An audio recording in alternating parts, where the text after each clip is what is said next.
kids, welcome to Insta School, and it is story time with Miss T.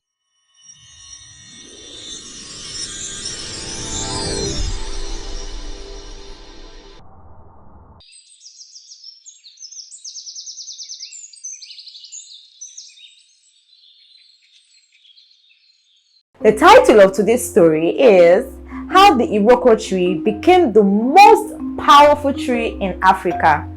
I'm sure you're wondering how. Don't worry, kids. Sit back, listen attentively, and you'll find out.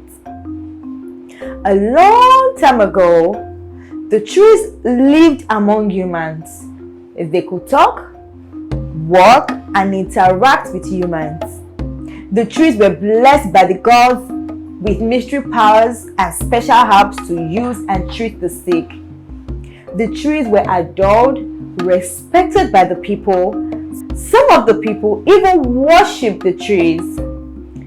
The people sacrificed half of their produce to the trees every 4 market days for the gods. And the land became very prosperous. The rain fell very well on their crops, and their streams never lacked water.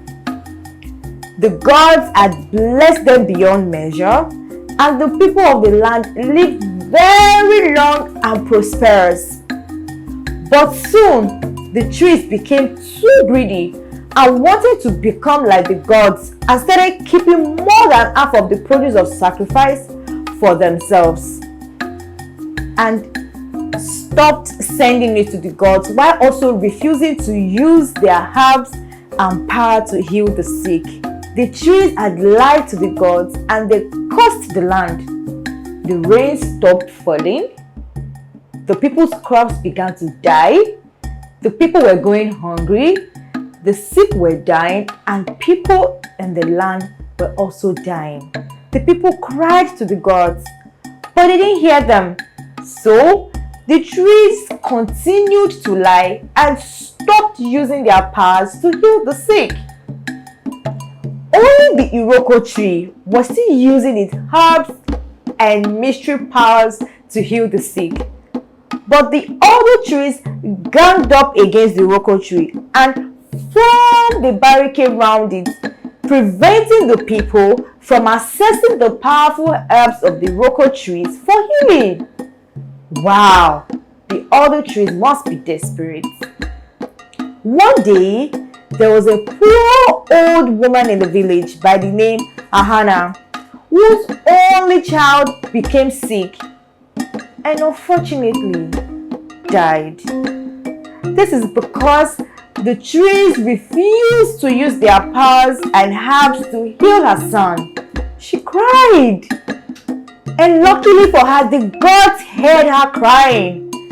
At last, the gods discovered the lies and wickedness of the trees and decided to punish them by taking away their powers, making them shorter, and their hands and legs were taken away from them, so they could no longer eat, talk to the people, and their heights were reduced.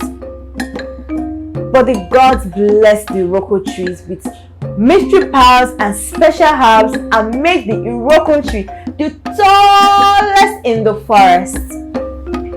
And this is how the Iroko tree became the most powerful and tallest tree in the forest today.